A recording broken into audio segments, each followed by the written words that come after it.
Next हम move on करेंगे हमारे 43rd चैप्टर पे, विच इज वमन द्रव्य विकल्प विज्ञानीय अध्याय। ठीक है, वमन द्रव्य विकल्प विज्ञानीय अध्याय को हम यहाँ पे पढ़ने वाले हैं। तो वमन के क्या क्या विकल्प हैं, कौन कौन से द्रव्य हम यूज कर रहे हैं, वो हम यहाँ पे देखेंगे। तो थर्ड नंबर कोटेशन पे डायरेक्ट आते हैं। यहाँ पे क्या है, फलादि वमनम। ठीक है, फलादि वमनम। तो सबसे पहले क्या लिखा है, वमन द्रव्याणाम फलादिनाम मदन फलानि श्रेष्ठतमानि भवन्ति। तो मदन फल को क्या कह दिया, श्रेष्ठतम है ये मदन फल। ठीक है, क्यों श्रेष्ठ है वो यहाँ रीजन नहीं दिया है, लेकिन इसको क्या कहा है, श्रेष्ठतम यहाँ पे कहा है।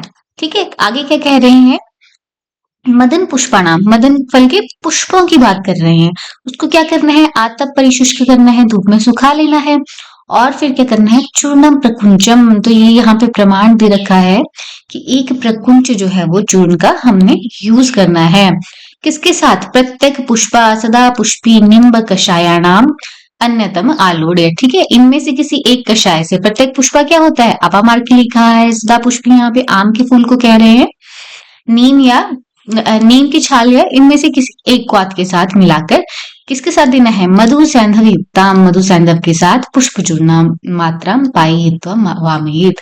ठीक है, पुष्प उक्त जो पुष्प चूर्ण की मात्रा है उसको पिलाकर वमन करा दो। तो किसकी बात की है यहाँ पे, पहले तो कहा कि हमारा श्रेष्ठतम कौन है, मदन फल श्रेष्ठ है। ठीक है, तो उसके पुष्पों का यूज किया है, कितना प्रमाण में यूज किया है उसके चूर्ण को, प्रकुंच प्रमाण में। कितने प्रमाण में, प्रकुंच प्रमाण में, एक प्रकुंच विच इज इक्वल टू 1 पल। ठीक है, विच इज इक्वल टू 4 तोला। ठीक है, इसके प्रमाण, किसका प्रमाण है ये, एक प्रकुंच पुष्प चूर्ण का प्रमाण है। ठीक है, उसको क्वाथ के साथ देना है, कौन कौन से, या तो अपामार्ग के प्रत्येक पुष्प के साथ दे दो, सदा पुष्पी या निम्ब के क्वाथ के साथ दे दो, मधु सैंधव युक्त करके। ठीक, तो ये याद रहेगा। नेक्स्ट आते हैं, अब देखो मदन फल शलाटू के बारे में बात करें तो मदन शलाटू क्या होता है, मदन के कच्चे फल के चूर्ण को मदन शलाटू बोलते हैं। मदन फल के जो कच्चा फल होता है उसको क्या कहते हैं, मदन शलाटू कहते हैं। ठीक है, इसको कैसे देना है, उसका चूर्ण बना लिया, बकुल या रम्यक के साथ उसको देना है। ठीक है, बकुल या रम्यक के साथ, बकुल क्या होता है, मॉल सिटी को कहते हैं, रम्यक हमारे महानिम्ब को कहा है। ठीक है, उसमें भी क्या करना है, मधु लवण युक्त कर लेना है उसको। ठीक है, और उसको क्या करना है, हमें गरम गरम करके पिलाना है। इससे क्या होगा, वमन यहाँ पे हो जाएगा। तो एक पल प्रमाण में, यहाँ पे प्रमाण तो नहीं लिखा है, बट ये प्रमाण इन्होंने हिंदी में लिखा है। यहाँ पे सिर्फ इतना लिखा है, मदन शुलाटु चूर्णान्येव व बकुल रम्य को उपयुक्तानी मधु लवण युक्तानी। ठीक, नेक्स्ट क्या कह रहे हैं, मदन शलाटू चूर्ण सिद्धा। ठीक है, मदन शलाटू के ही, मदन के कच्चे फल के ही चूर्ण के साथ कैसे देना है, तिल तंडुल यवागुम। ठीक है, तिल या चावलों की यवागु पिलाकर वमन करा देना है। तो चूर्ण को, मदन शलाटू के चूर्ण को तिल या तंडुल की, चावलों की यवागु पिलाकर, ठीक है, उससे सिद्ध की हुई मदन शलाटू के चूर्ण से सिद्ध की हुई यवागु पिलाकर वमन करा दो। ठीक है, तो ये दो कंडीशन किसकी हुई, मदन शलाटू की हुई। ऊपर जो हमने कहा वो किसके लिए कहा, ये हमने मदन के पुष्प के लिए कहा। कितनी मात्रा यूज की, प्रकुंच मात्रा यूज की। आगे जो आ रहा है, अब इसकी निर्माण विधि, उसका संग्रहण कैसे करना है, ठीक है, उसको कैसे यूज करना है, उसके बारे में कहा है। ठीक है, जो हमने आचार्य चरक वाले कल्प स्थान में भी देखा है। तो क्या कहा है, निवृता नाम व नाति हरित पांडु नाम। ठीक है, कैसे हमने फल निकालने हैं, जो नाति हरित है ना ज्यादा पांडु हो गए, यानी उनके ज्यादा कच्चे भी नहीं है और ज्यादा पके भी नहीं है। उसके बाद हम क्या करते थे उसमें, ठीक है, ये हमने शॉर्ट्स में भी देखा है, आप देख सकते हैं वहां पे, इजी वे में याद हो जाएगा। कुशा मूढ़ अवबद्धम मृद गौ में प्रलिप्यतम। ठीक है, कुशा से बनाए हुए उसमें संपुट करके रख देते हैं। कैसे संपुट करके रखते हैं, पहले बाहर से क्या लगाते हैं, मिट्टी या गोबर का लेप लगाते हैं। उसके बाद उसको कहाँ रखते हैं हम, मिट्टी, उसको सुखाकर यव तुष्मोद्गशाली इनमें से किसी एक धान्य की राशि में रखते हैं। कितने दिन के लिए रखते थे वहां, अष्टरात्रि के लिए। ठीक है, 8 दिन रात के लिए रखते थे वहां पे, और फिर वो क्या हो जाता था, नरम हो जाता था, उससे मधु की तरह खुशबू आती थी। यहाँ पे इतना एक्सप्लेन तो नहीं किया है, बट ये कैसा हो जाएगा, क्लिन्न भिन्ना नाम फला नाम। ठीक है, अभी क्या करना है, अभी वो हमारे सूख गए 8 दिन रात रखने के, उसके बाद हमने उसको क्या करना है, वो नरम होके क्या हो जाएंगे, फट जाएंगे। तो उनसे हमें बीज निकाल लेना है। बीज को क्या कहते हैं, फल पिप्पली।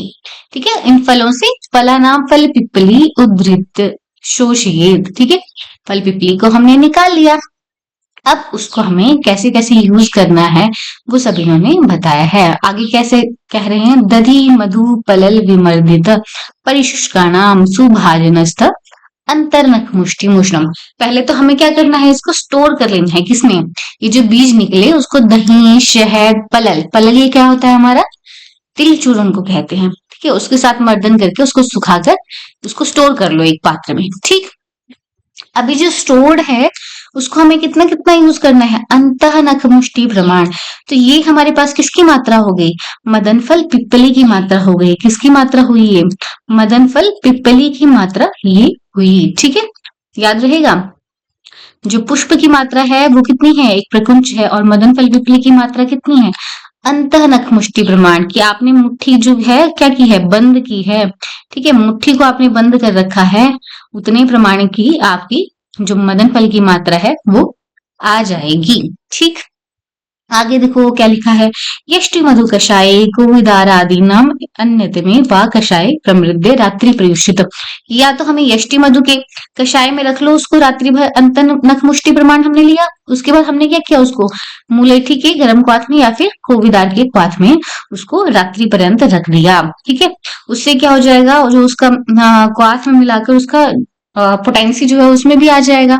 उसके बाद हमें क्या करना है, मधु सैंधव युक्तम आशिभिर अभिमंत्र, जो ये हमारा मंत्र है आगे वो बोलकर उसको मधु और सैंधव से मिलाकर, मधु सैंधव मिलाकर, ठीक है, उसको क्या करना है, देना है उसको हमारे रोगी को। कौन सी दिशा में बिठाकर, उत्तर या पूरब की ओर। तो यहाँ लिखा है प्रांग मुख आतुरम पाई मंत्रेण विषक, ठीक है। तो याद रहेगा। अभी इसमें क्या क्या इंपॉर्टेंट आया हमारे पास, हमने कैसे कैसे फ्रूट्स लिए, नातिहरित पांडु लिए, उसके बाद उसको कुशा में रख दिया, ठीक है। या फिर पहले क्या किया हमने, मृदिया गौमय का लेप किया।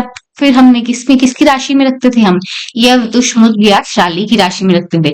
इतनी रात्रि तक, 8 रात्रि तक। फिर वो क्या हो जाता था, सॉफ्ट हो जाता था, तो उसकी हम क्या निकाल लेंगे, फल पिपली निकाल लेंगे। उसको अच्छे से शोषिए, सुखाएंगे। उसके बाद हम क्या करेंगे, दधी मधु या पलल उसमें मर्दित करके उसको अच्छे से अपने पात्र में उसको सुखाकर पात्र में रख देंगे। जब हमें यूज करना है तो हम क्या करेंगे, अंतः नख मुष्टि प्रमाण में उसको लेंगे। यष्टि मधु कषाय या कोविदार आदि जो हमारे को सुटेबल होगा उसकी उस कषाय से हम उसको पीने के लिए देंगे। कैसे, मधु और सैंधव युक्त करके, ठीक है, मधु और सैंधव मिला के। और रोगी को कौन से डायरेक्शन में बैठाएंगे, प्रांग या, यहाँ पे प्रांग मुख लिखा है, नीचे ये पूर्व और उत्तर दोनों दिशा लिख रहे हैं, ठीक है। अगर तो प्रांग मुख वहां पे ऑप्शन में होगा तो हमें प्रांग मुख उदंग मुख दोनों लिखा है, ठीक है। उदंग मुख आगे लिखा हुआ है, प्रांग मुख और उदंग मुख डायरेक्शन में उत्तर या पूर्व दिशा में बैठाएंगे, ठीक। तो ये रहा हमारा इसका रेजाइम, मदन फल पिपली का रेजाइम। यहाँ पे एक श्लोक दे रखा है जो कि उसको वमन करने के लिए जब हम रख देते हैं उस समय ये पढ़ते हैं, ठीक है।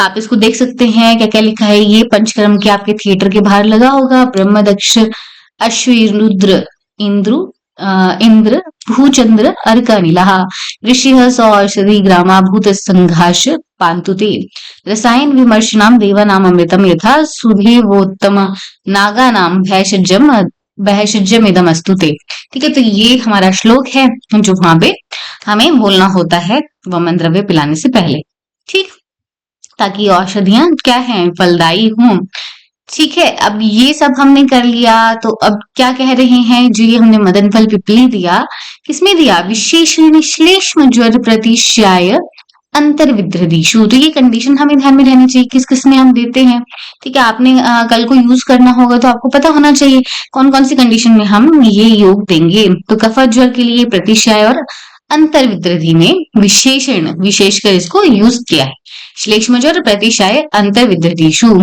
ठीक है।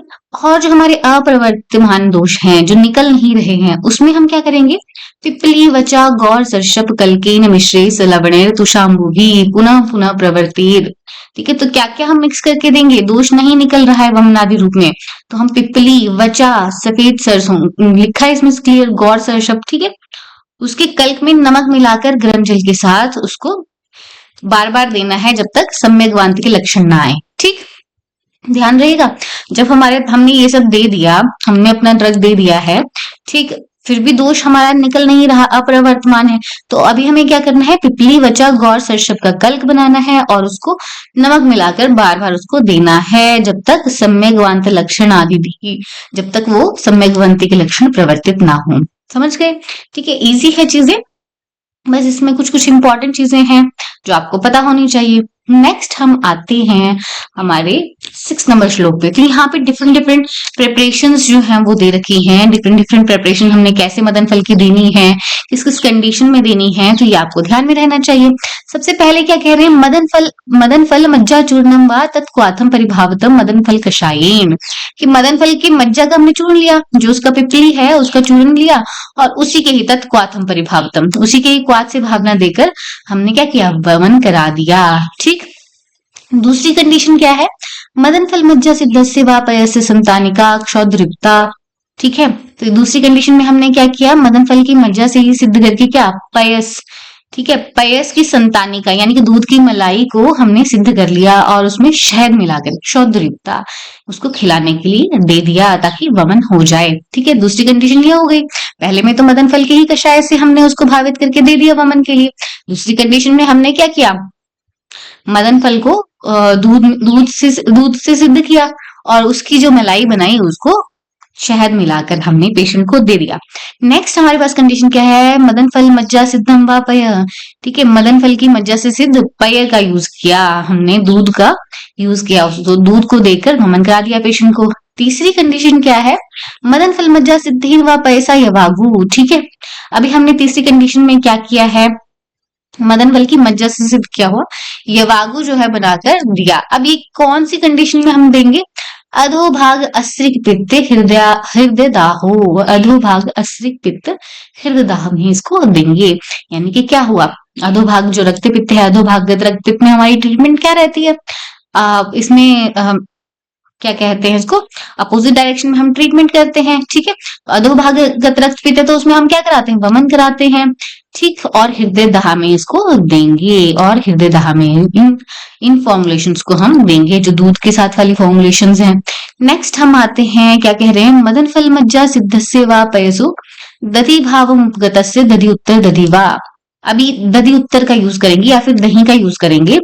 क्या कह रहे हैं कि मदन फल की मज्जा से सिद्ध किया हुआ दूध का जो दही जमा है, या तो वो उसका दधि उत्तर क्या होता है, दही के ऊपर का पानी। ठीक है, या तो दही पिला दो या तो दही के ऊपर का पानी मिला दो। कंडीशन कौन सी रहेगी, कफ प्रसेक, छर्दी, मूर्छा, तमकेशु। तो ये 4 कंडीशन में हमें क्या देना है, दधि उत्तर या दही देना है। कफ प्रसेक उसको हो रहा है, छर्दी उसको ऑलरेडी हो रही है, मूर्छा उसको आ रही है और तमक से वो पीड़ित है, तो इस कंडीशन में हम दही के साथ देंगे। इससे क्या होगा, दही क्या करता है, कफ को और अभिशंद को बढ़ाएगा, तो कफ जो है वो इजिली बाहर निकल आएगा। ठीक, तो ये जो है कंडीशन दधि उत्तर वाली यहाँ पे कही है।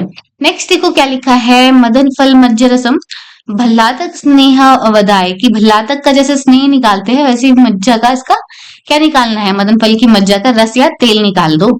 फणीभूतम लिहिए, तो उसको क्या करना है, फाणित की तरह गाढ़ा कर लो उस तेल को और उसको चाटने के लिए देना है। ठीक, नेक्स्ट देखो क्या लिखा है, आतप परिशुष्का वा तमेव जीवंती कषायेण पित्ते कफ स्थान गते। अगर जो हमारा पित्त है वो कहाँ चला गया है, कफ के स्थान में चला गया है। कफ का स्थान कौन सा है, आमाशय है, तो पित्त कहाँ आ गया है, आमाशय में आ गया है, तो उसमें हम क्या करेंगे, आतप परिशुष्क व तमेव जीवंती कषाय, जो आतप से शुष्क है हमारा धूप से सुखाया हुआ मदन फल की मज्जा का चूर्ण है, उसको जीवंती के कषाय के साथ देंगे। याद रहेगा, ठीक है, तो ये कंडीशंस हैं डिफरेंट डिफरेंट, ये आप हमें ध्यान में रखनी है। तो आतप शुष्क जो हमारा मदन फल है उसको हमने किसके साथ दिया, जीवंती कषाय के साथ दिया। कौन सी कंडीशन थी, पित्त जो है कहाँ चला गया है, कफ स्थानगत हो गया है। और जब तमक वाली कंडीशन थी, कफ प्रसेक, छर्दी, मूर्छा वाली कंडीशन थी, वहां पे हमने किसके साथ दिया है, दधि उत्तर के साथ मदन फल की मज्जा को दिया है। नेक्स्ट देखो, मदन फल मज्जा को अथम व पिप्पले आदि प्रतिवापम। ठीक है, पिपली आदि प्रतिवाप के साथ उसको दे दो, मदन फल की पिपली आदि गण की जो औषधियां हैं।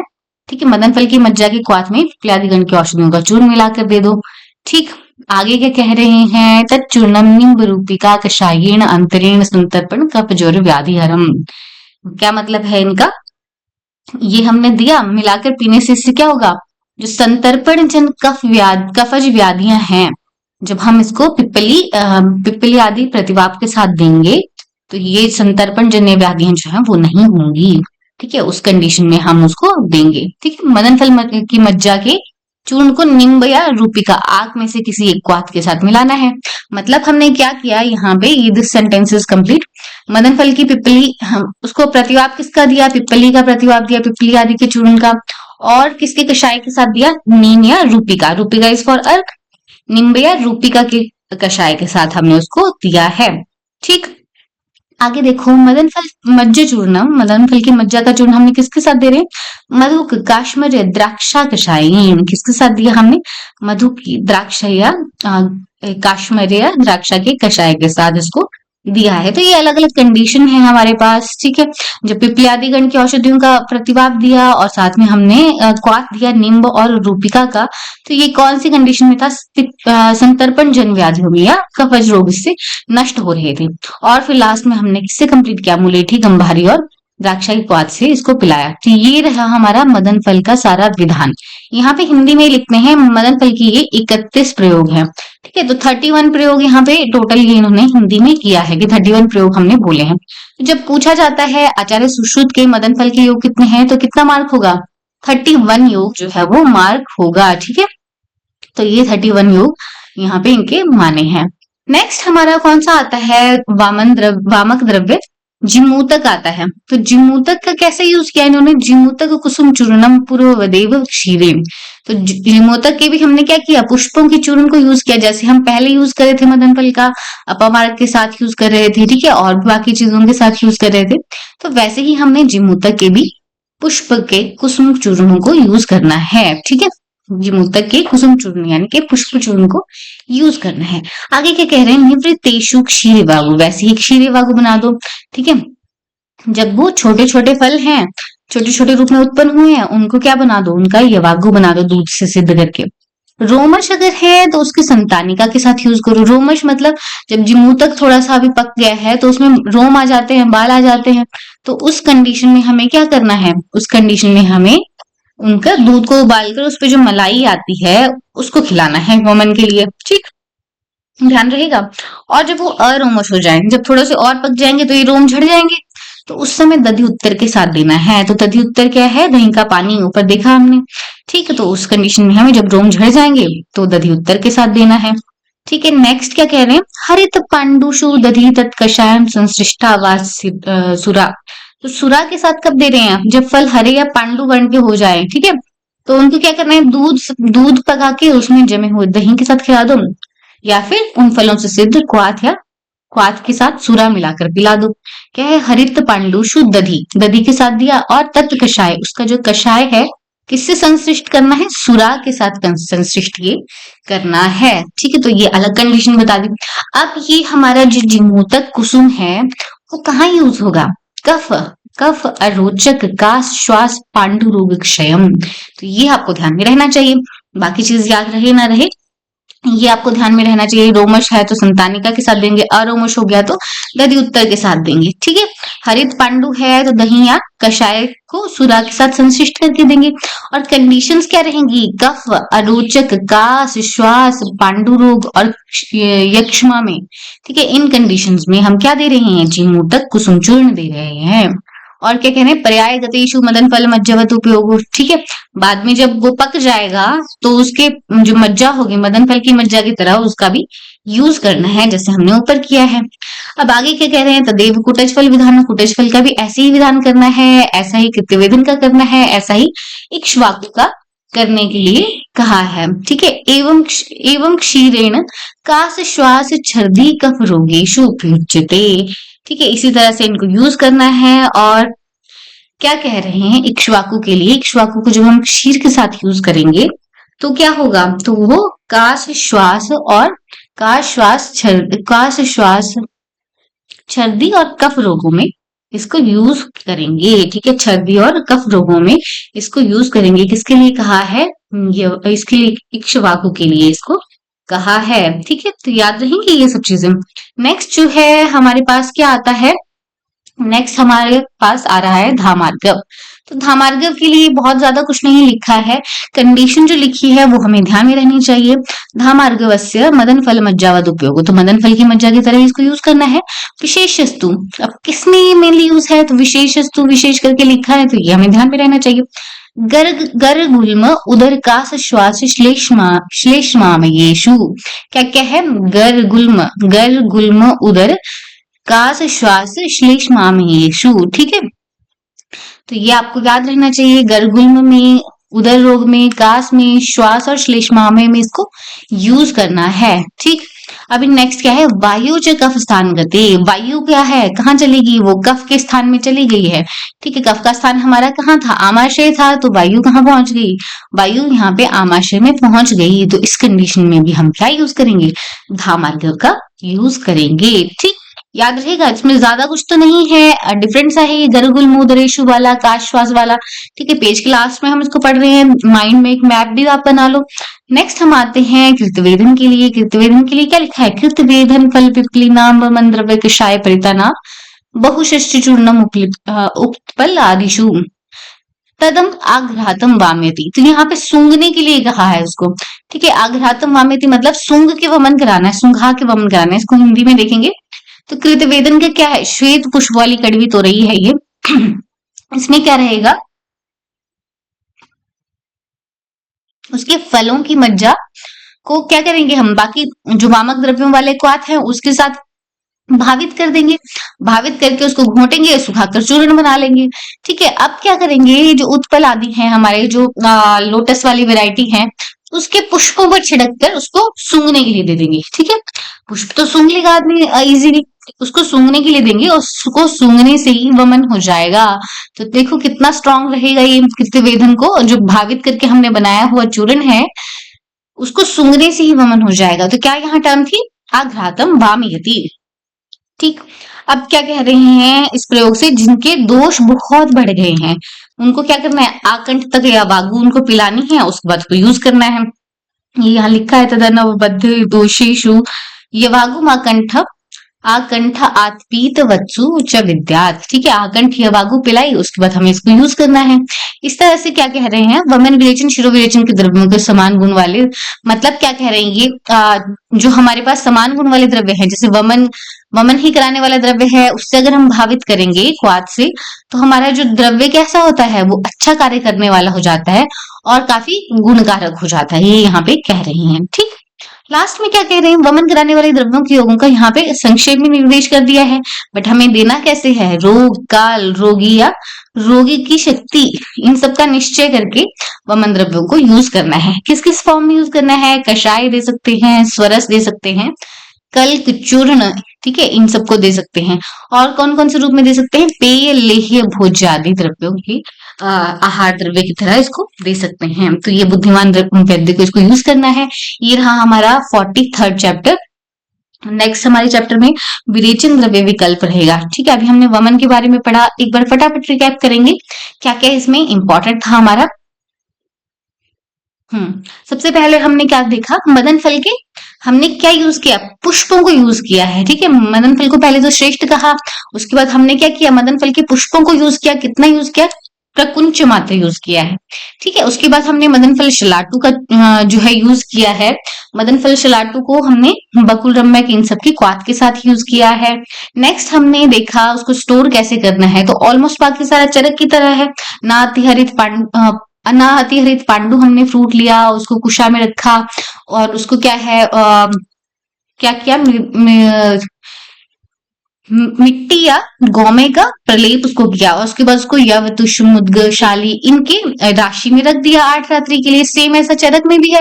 उसके बाद वो क्लीन हो जाते हैं तो उसकी फल पिपली निकाल दी, सुखाया उसको और दधि, मधु, पलल इनमें विमर्दित करके उसको रख लिया। जब हमें यूज करना है तो कितना प्रमाण यूज किया हमने, मदन फल पिपली को अंत नख मुष्टि प्रमाण उसको यूज किया है। तो आप इसको अलग से साइड में लिख सकते हैं, ठीक है। प्रांग मुख या उदंग मुख रख के उसको देना है। चूर्ण फल की मात्रा देखो, चूर्ण की मात्रा जो है, पुष्प चूर्ण की मात्रा यहाँ पे होगा, पुष्प चूर्ण की मात्रा 1 प्रकुंच है। मदन फल पिपली कितनी लेते हैं, अंतः नख मुष्टि प्रमाण, ठीक। और किस कंडीशन में इसको देना है हमें, श्लेष्म ज्वर प्रतिशाय अंतर विद्रदीशु में देना है, ठीक है, आगे फिर हमने इसकी डिफरेंट डिफरेंट कंडीशंस देखी। पय के साथ दे दो, संतानिका के साथ दे दो, यवागु के साथ दे दो। ठीक है, कौन कौन सी कंडीशन में देना है? अधोभाग, रक्त पित्त और हृदय दाह में देंगे। तो ये तो कॉमन सा है, ऊर्ध्वभाग रक्त पित्त में थोड़ी ना देंगे, उसमें तो विरेचन देते हैं ना। तो ये यहाँ पर प्रतिमार्ग हरण चिकित्सा इसको कहते हैं। नेक्स्ट हमारे पास क्या है, यहाँ पे दधि उत्तर दिया है। दधि उत्तर किसमें दिया है? कफ, से छर्दी, मूर्छा और तमक वाले कंडीशन में यहाँ पे दिया है। और जब पित्त कफ के स्थान में चला जाता है तो वहां पे हम क्या दे रहे हैं? जीवंती कषाय के साथ इसको दे रहे हैं। और हमने क्या देखा? पिपली के साथ नींब और रूपिका यानी कि अर्क के कषाय के साथ कब दे रहे हैं? जब हमारे पास संतर्पण जन्य कफज व्याधियां हो गई हैं, उस कंडीशन में हम किसके साथ देंगे? पिपल्यादि के साथ देंगे, पिपल्यादि वाली जो औषधियां हैं गण की, और हमारे नींब या अर्क के क्वाथ के साथ देंगे, क्योंकि ये क्या करेगा? लेखन भी साथ में करेगा। ठीक है, उसको दोषों का पाचन भी करेगा, संतर्पण जन्य व्याधियां हैं यहाँ पे। ठीक, तो ये सब हमने पढ़ा मदन फल के बारे में। उसके बाद हमने कहा कि इसके कितने कितने इसके प्रयोग हैं? 31 प्रयोग है, 31 जो है इसकी प्रयोग यहाँ पे बताए हैं। नेक्स्ट हमने जिमूतक का देखा। जिमूतक का भी कुसुम चूर्ण यानी कि पुष्प चूर्ण जो है वो पहले की तरह मदन फल की तरह हमने यूज किया।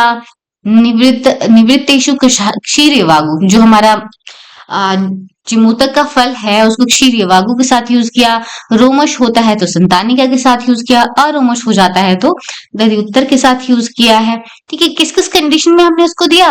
कफ, अरोचक, का श्वास और पांडु रोग में और यक्ष्मा में जो है हमने इसको दिया। तो हमें कुछ कुछ याद रखना है, कफ, अरोचक, ये सब याद रहेगा। पांडु रोग और यक्ष्मा में हमने किसको यूज किया? जिमूतक को यूज किया।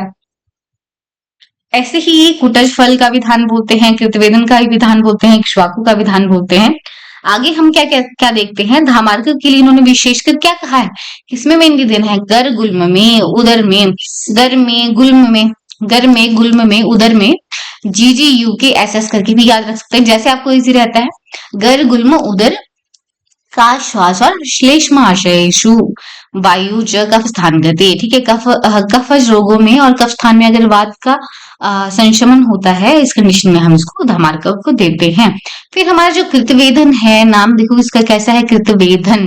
कृतवेदन को कैसे देंगे? कृतवेदन का चूर्ण जो है हम भावित करेंगे किसी वमन द्रव्य के साथ, किसी वमन द्रव्य की कषाय के साथ, और उसको क्या करेंगे?